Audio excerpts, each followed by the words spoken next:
Welcome to our item Shabbat Parashat class. Parashat Lech Lecha. The most obvious questions are the ones never asked. We are so regulated, we are so used to the storyline, the narrative of the Parashiot, especially in Bereshit, especially the stories that we learned as little children, especially the catch Pisukim that we make assumptions about.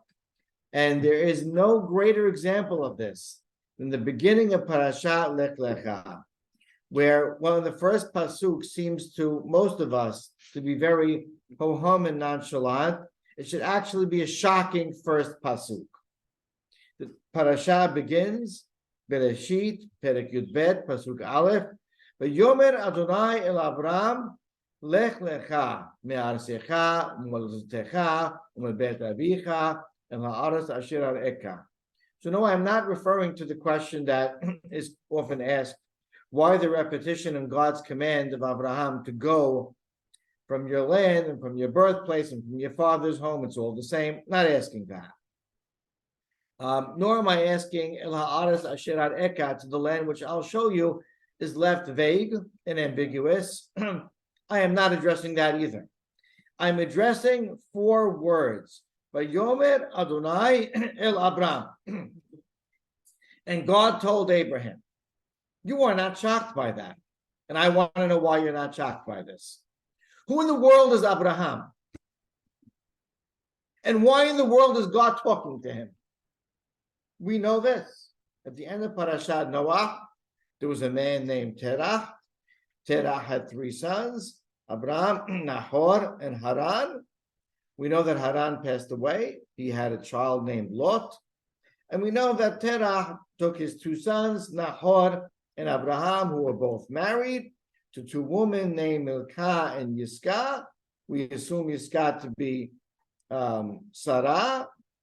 And he brought them to Haran. That's what we know. That's all we know. Abraham is a person who lived. We know nothing else about him. A few Pisukim later, I know it's the next parasha, it's only a few Pisukim later, God is talking to him. Now, you can say, well, God to speak to everyone wants to. But don't you have to merit something for God to speak with you? Before we saw Abraham talking to Noah, what did last week's parasha tell us about Noah?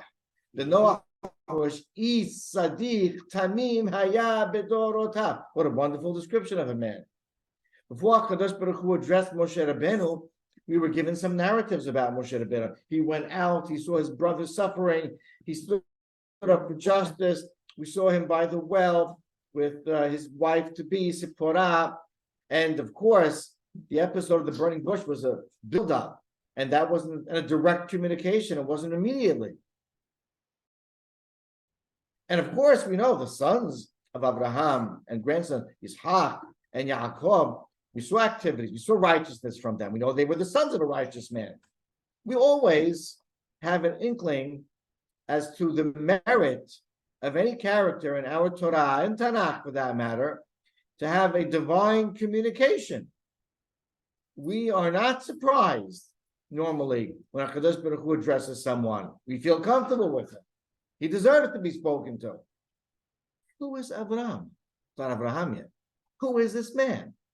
Not only is he being spoken to by God, but by the second and third Pisukim, he's being promised to be a great nation, a blessed nation, more than any other family and then subsequently descendants, and therefore nation in the world. And this is the only time man's ever been promised this yet in human history to date. All of that without knowing a thing about this man. Shouldn't that surprise us? Or shouldn't we think about that? Well, now we're thinking about it. Let's get to work. So I'm going to work backwards. We obviously need to find out history, background, and we need to justify this communication from HaKadosh Baruch Hu. But I'm going to work backwards. I'll start from the end of the story, and not really the end of the story of Abraham, but the end of the story that we're going to present taking it from which seems to be an advanced part of this of Abraham's life. He's already 75 years old in the beginning of our parasha. So let's look. After God spoke with him, and then by the way, in Pasuk Zayin, he appeared to him again. And guess what he said? Vayara elav, after he arrived in Eretz Yisrael, God told him, Lech Lecha, go. It turned out it was Israel. It turns out to be one of the 10 tests that we enumerate.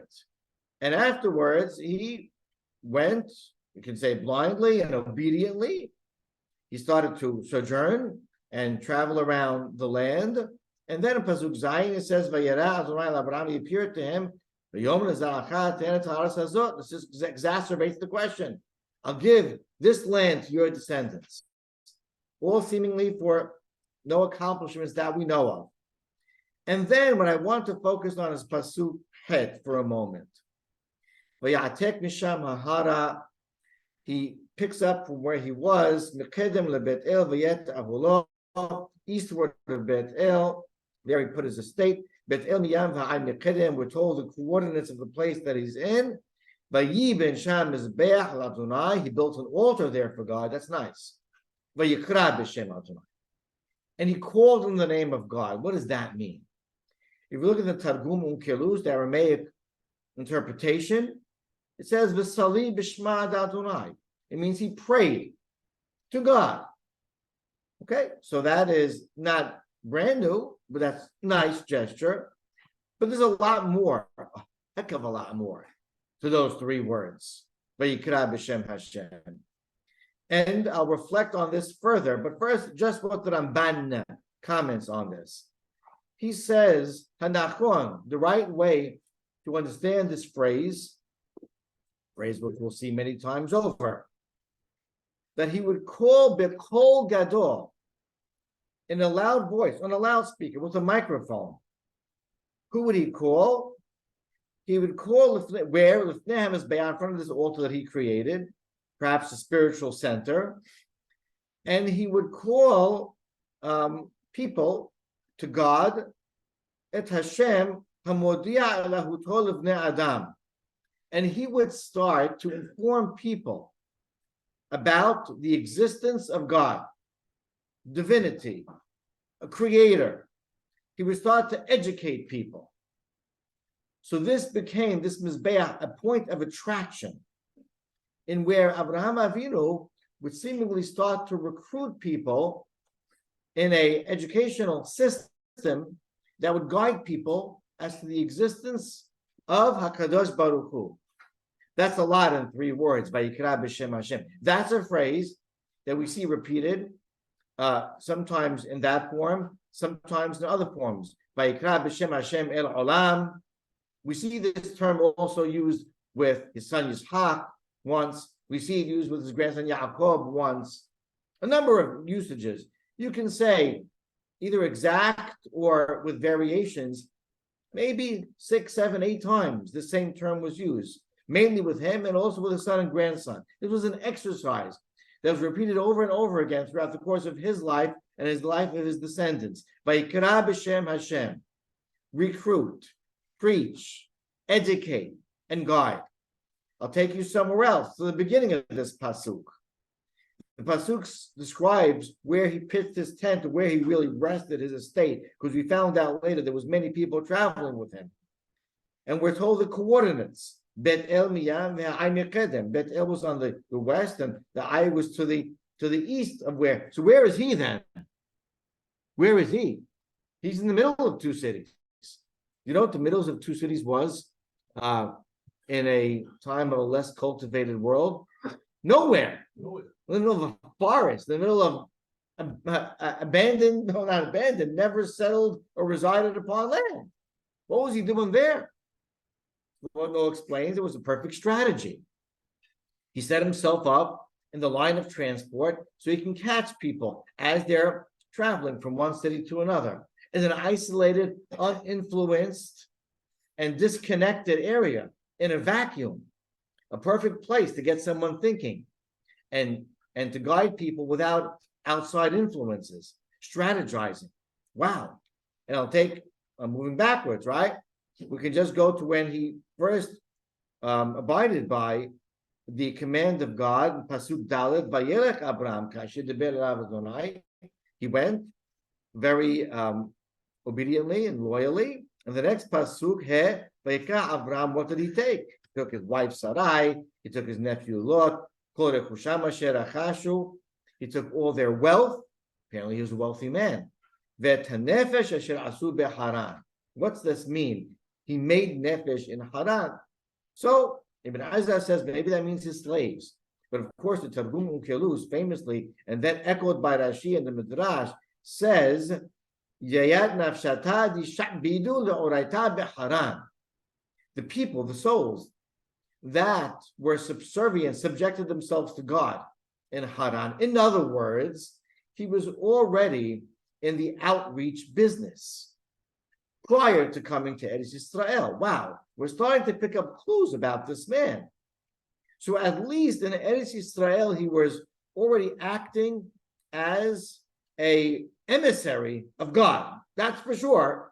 And it could be even from Haran. All right. Now we know a little bit more about, and God spoke to Abraham. But let's go way further back now. We're working backwards, aren't we? Let's try to go back to the beginning. So this is all we know from the text about Avraham Avinu. However, we have, in Midrashim, this is a whole lecture in and of itself, but Midrashei Agadav Hachamim, many of them, as the Rishonim teach us, are analogies and parables, not necessarily to be read literally. We can read the Rambam and the Rishba and other great Hachamim, what they say about how to study Midrash. However, there are those Midrashim that we can call, I like to call them historical Midrashim. And that's where they fill in the blanks of history. And we know that certainly just from context sometimes. And then also, there are instances where there is support from other sources. So there is a famous Midrash about many of them, Tanchuma, Bereshit Rabbah, about Abraham Avinu. But amazingly, as the Rambam brings down his Moreh Nebuchim, there was actually, and he had access to this at the time, secular history books from where he was, in Ur-Kasdim, right? So this was in the continent of Africa, regarding the sojourns, the experiences, and the difficulty of Abraham. So I'm going to put it all together for you, but I brought this up to tell you, well, if it's a secular history book, certainly it was meant to convey fact, and if the fact lines up with the Midrashim, then Midrashim, Abraham, in this sense, are meant to be historical Midrashim, completely taken literally, and filling in the gaps of history that the Torah, Kedushah itself, does not teach us for some reason. And the story goes like this. And some of this we're taught when we were little kids. But it turns out this was really the real thing. Abraham Avinu, at a young age, we're told by the Rambam as young as 3 years old, began to think and to ponder and to be very bothered. I see a sphere in the sky. It's warm, it's bright and shiny, it's massive. We call it the sun. Everyone around him was worshiping it. And he was very disturbed by that. Well, if the sun is a god and a controller of this world around us, didn't something have to create that? Where did it come from? And therefore, there must be some other controller. But there was no way to learn about such a thing. Abraham spent years literally agonizing about this idea, philosophizing, thinking. But, explains the Rambam, he had nowhere to turn. He was entrenched in a paganistic society where there was only pagan and idolatrous ways of life around him. His own family were amongst that lifestyle. He couldn't turn to parents. He had no teacher. He had nobody. And therefore, Abraham struggled, a mighty struggle for years. He searched, he pondered, he thought, he philosophized, he agonized until, says the Rambam, at the age of 40, Abraham Avinu was complete in his emunah. in his understanding. 37 years of that mental struggle. But he wouldn't give up until he understood clearly that there is a God, that there is a primal, single, almighty creator of this world. And that son is just a pawn. And when Avraham Avinu discovered that, he decided, I got to let people know. And he started to preach. That wasn't politically correct. The authorities and the leaders in the government felt threatened by this person. And they began to pursue him. And there were many, and I'm mixing you now with the Moreh Nebuchim and the Mishneh Torah and different accounts, but he was, you can say, persecuted. He was a fugitive. He ran. He was put in prison, according to some accounts. We know this is all Ur Kasdim.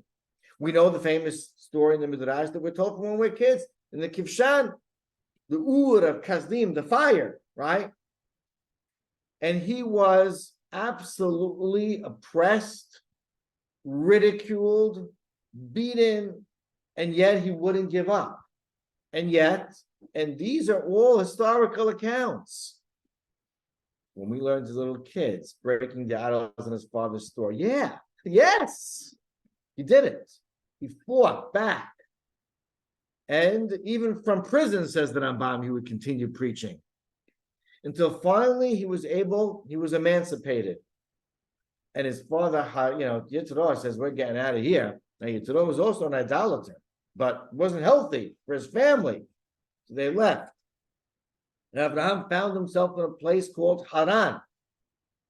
There's different disputes about the order of things in the history. I'm keeping it simple. And in Haran, he had some breathing room. And he began to further his objective. And the teaching caught on a little bit. And he wasn't persecuted the same. And he was starting to build a movement of God. And this was already decades, over 30 years, into Avraham Avinu, on almost like a man possessed, on a mission to preach and educate the existence of God to the inhabitants of the world. And he was a groundswell of support. And he became a successful man and a wealthy man and a popular man. And it was that point in time, at the age of 75, this was decades into Abraham's project, that HaKadosh Baruch Hu came and said, I have a surprise for you. Lech Lecha. Because you self-sacrificed, you discovered, you put your life on the line, you put yourself out on a limb for me. Now I'm going to facilitate your mission. Now I'm going to put you in a place where you will be successful. Lech Lecha, according to the Ramban, and obviously in the picture of this story, does not mean nice to meet you. I'm God. Oh, I am Abraham. Why don't you be the chosen person for the chosen nation? Absolutely not. This was Avraham Avinu. You're such a virtuous, powerful, deep valued, faithful, righteous man. Continue doing what you're doing. Lech Lecha, for your sake. But this time I'm going to plug you in to a place and a land and an environment that you will be able to be successful in an exponential way. And I'm going now to be your partner in this great mission that you started. That's what Lech Lecha command was. And that is why Pasuk Aleph we see now not so surprisingly. Vayomer Hashem el Avraham. And he spoke to him indeed, but he spoke to him as a very deserving person in the middle of his life, who is now the man of God on planet Earth, alone.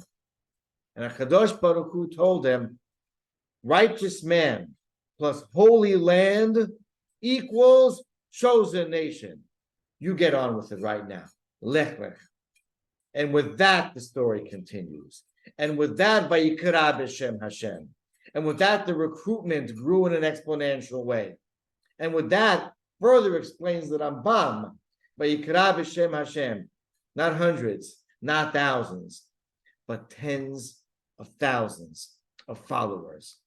This man brought under the fold and the wings of God and one by one guided them, put his arm around them, taught them, and slowly the existence of a Borei Olam came to light on planet Earth. And so therefore, the obvious question that we needed to ask in that light is now not so obvious anymore. God concealed all the history in the Torah and the reasons why he did it. But now at least we understand that we start in the middle of this story and we are introduced to our Father, where Kadosh Baruch Hu told him, the time has come to take your virtuous mission to the next level. Lech, Lecha, go to the Holy Land and continue with my help and partnership to do what you took upon yourself to do, and you will be the chosen person and the chosen nation of God. Amen, amen, Shabbat Shalom.